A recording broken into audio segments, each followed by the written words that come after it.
bem-vindos. Hoje a gente vai mergulhar um pouco na vida e no testemunho de uma figura, assim, bem intensa, né? O pastor Antônio Abuchain. Isso. E para entender ele, a gente tem umas fontes bem interessantes. Um depoimento muito pessoal da esposa dele, a Anésia Abuchain, e também um texto biográfico que dá mais a ordem dos fatos, né? Exato. A ideia aqui é tentar entender a jornada desse homem, qual era a mensagem central que, consumia ele e o impacto que ele acabou deixando. Vamos lá. Então, para começar, né? Antônio Abuchain, ele viveu de 1919 a 1992. Descendente de libaneses, nascido lá em Itajobi, interior de São Paulo. E já começa com um drama familiar pesado, né? Pois é. Com 17 anos, ele decide abraçar a fé evangélica, sente o chamado para o ministério. E o pai? O pai não aceita. O pai queria que ele fosse médico. A reação foi violenta. O pai espancou ele e expulsou de casa. Nossa, que começo, hein? Complicado. Daí ele foi para outra cidade, também no interior paulista, e começou a caminhada ministerial dele. Foi ordenado pastor, mesmo em 1941. E um ponto importante que as fontes já mostram logo de cara é que, mesmo sendo pastor, sabe, ele tinha umas lutas internas bem pesadas com a questão do pecado. Ah, sim. Os relatos falam de uma luta constante, uma sensação de não conseguir vencer certas coisas só na força de vontade, sabe? Um conflito bem real. Entendo. Não era só uma questão teórica para ele, era algo vivido, né? Uma angústia mesmo. Exatamente. E essa angústia toda meio que prepara o palco para uma virada fundamental na vida dele. É aqui que a coisa fica, assim, muito interessante, né? Em 1949, ele está em Bauru. Isso. E ele tem contato com outro pastor, um letão, Arvido Ekman. Que falava português com dificuldade, né? E ficava repetindo uma frase. Nós morrer Cristo para o pecado. Era isso que ele falava. No começo, a Buchain achou que era só erro de português mesmo, né? Coisa de estrangeiro falando, não deu muita bola. Só que a frase ficou martelando, né? Ficou. Daí um dia ele está meditando lá em Romanos capítulo 6, versículos 1, 2 e especialmente o 6. Que fala do nosso velho homem ter sido crucificado com Cristo, né? Exatamente. E ele está dentro de um ônibus indo para uma convenção. E ali, pá, caiu a ficha. Assim, do nada. Do nada. Ele entendeu que aquela natureza pecaminosa, o tal velho homem, não era algo que ele precisava vencer na unha. Era algo que já tinha sido crucificado com Cristo na cruz. Nossa, que mudança de perspectiva. Total.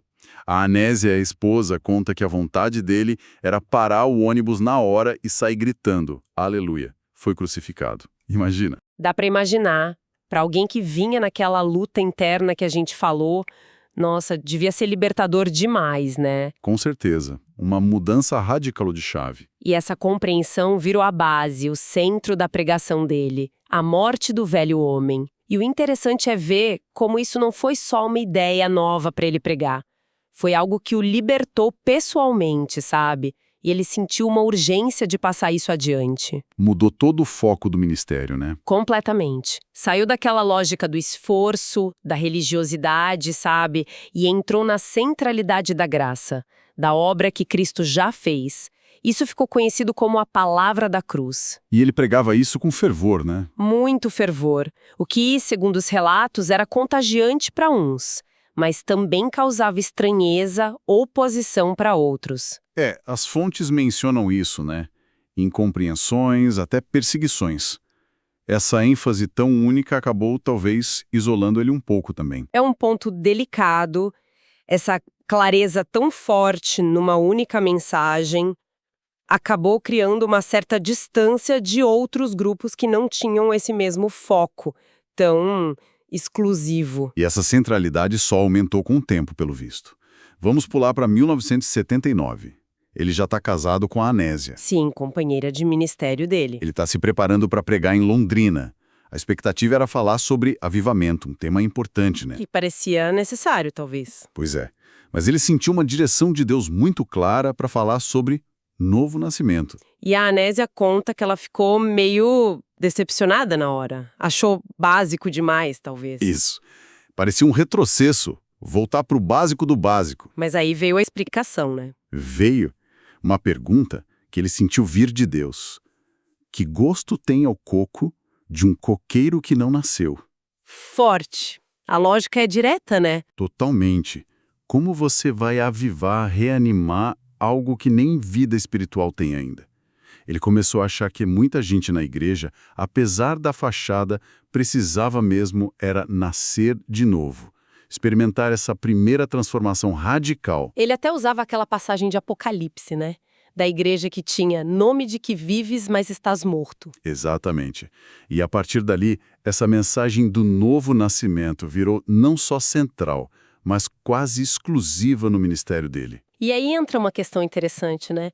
Essa decisão de focar tão intensamente, quase que só nisso, num novo nascimento baseado na morte e ressurreição com Cristo, olhando de fora, pode parecer uma limitação. Tipo, por que não falar de outras coisas importantes da Bíblia? Exato.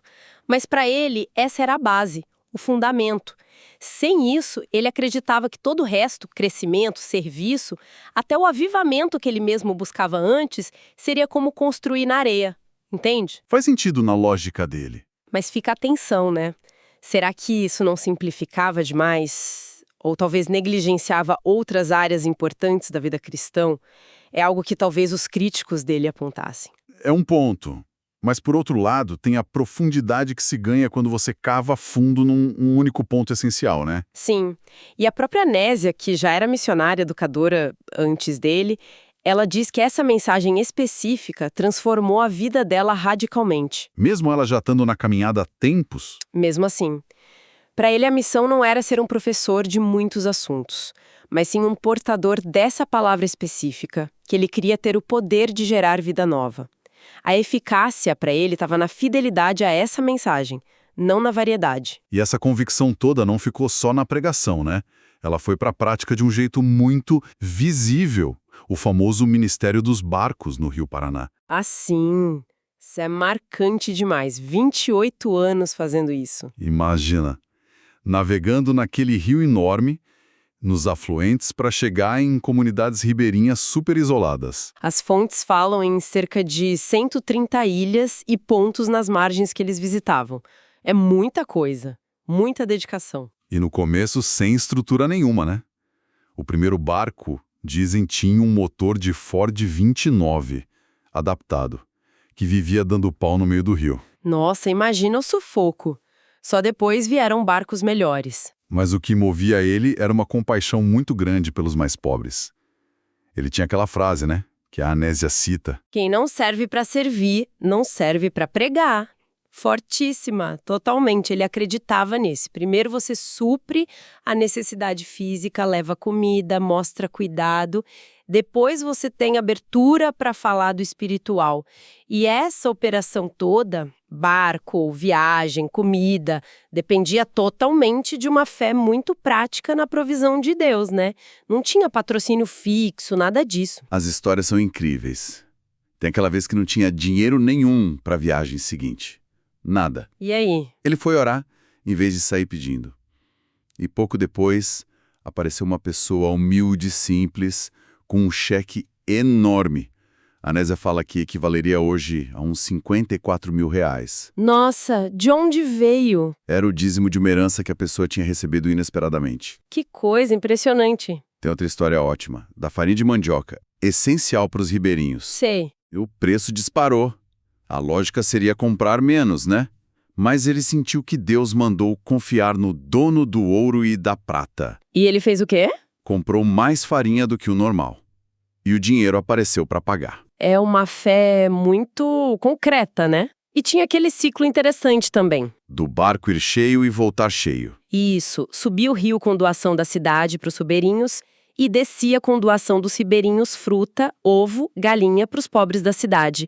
Um modelo muito particular de fé e ação social junto. Desafia nosso jeito de planejar tudo, né? Totalmente. Ok, falamos da mensagem, da ação, mas e a pessoa por trás disso?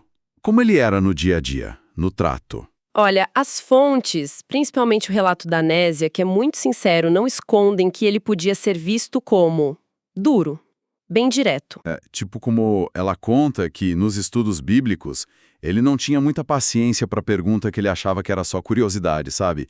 O foco era sempre como a palavra da cruz, o novo nascimento, se aplica na sua vida agora. Entendi. Sem rodeios. Sem rodeios. Tem uns casos que ela conta, uma vez ele apontou o dedo para alguém na igreja e falou na lata: se você não nascer de novo, você não vai ver o reino de Deus. Nossa, qual foi a reação? Inicialmente raiva, mas o relato diz que aquilo ficou na pessoa e depois levou a ela a uma conversão real. Forte? Uma mulher sofrendo muito pediu oração para ele, e ele se recusou a só orar. Como assim? Ele disse que o que ela precisava era crer na morte e ressurreição dela com Cristo, que a solução estava ali, naquela verdade, não em mais uma oração apenas. Uau. Ele mesmo usava uma imagem para isso, né? Usava. Que Deus às vezes usa marreta para coração duro e martelinho para outros. E essa firmeza se via na disciplina dele também. Manhãs dedicadas à Bíblia antes de tudo. Intocáveis. Intocáveis. Mas essa abordagem direta, que hoje a gente talvez chamasse de, sei lá, intransigente, até meio insensível, vinha dessa convicção profunda dele na autoridade da palavra e na urgência da mensagem. Ele não estava preocupado em agradar, né? Não mesmo. A Anésia até cita uma frase que disseram no velório dele, que ele era muito amado ou muito odiado, sem meio termo, justamente por essa franqueza radical. A autoridade que ele tinha, na visão dele, vinha da fidelidade à mensagem, não dele mesmo. Exato. O que nos deixa pensando, né? Como a gente avalia esses métodos olhando para os frutos que as fontes também mostram. Tem a dureza, mas tem as vidas transformadas. É complexo. Então, resumindo um pouco tudo isso, a gente vê a trajetória de alguém que teve a vida virada de ponta cabeça por uma compreensão bem específica da fé, essa união com Cristo na morte e ressurreição. Isso levou ele a focar quase que obsessivamente na palavra da cruz, no novo nascimento. E essa convicção não ficou só na teoria. Virou compaixão na prática. Serviço incansável, especialmente com os mais esquecidos, lá no Ministério dos Barcos. Tudo isso sustentado por uma dependência que parece quase total na provisão de Deus. E ele terminou a vida como viveu, servindo. Faleceu em 1992, lá em Recife, no dia exato que completava 51 anos de ministério. Estava pronto para pregar de novo naquela noite. E o legado dele, pelo que as fontes indicam, continua vivo, né? Nos escritos, nas gravações que ainda existem e principalmente no impacto nas pessoas que foram tocadas por essa mensagem tão focada. Aquela ideia de que as suas obras o seguem. É isso. Fechamos aqui essa nossa exploração sobre a vida e o testemunho do pastor Antônio Abuchain, uma figura sem dúvida complexa, intensa, marcada por essas revelações, por essa mensagem única e por uma dedicação que impressiona. E fica talvez uma reflexão para a gente, né? Especialmente hoje, com tanta informação, tantas vozes, qual o valor de ir tão fundo numa única verdade central, como ele fez? Mesmo com risco de parecer repetitivo ou limitado. Pergunta. Como que a gente hoje discerne o que é realmente essencial no meio de tanto barulho? E depois que acha esse essencial, como equilibrar convicção profunda com uma forma de comunicar que seja fiel, mas talvez um pouco mais acolhedora do que a gente viu em alguns momentos aqui? Como ser firme sem ser, talvez, desnecessariamente duro. Exato. Fica aí pra gente pensar sobre como achar e se manter fiel ao que realmente importa para cada um na sua própria jornada.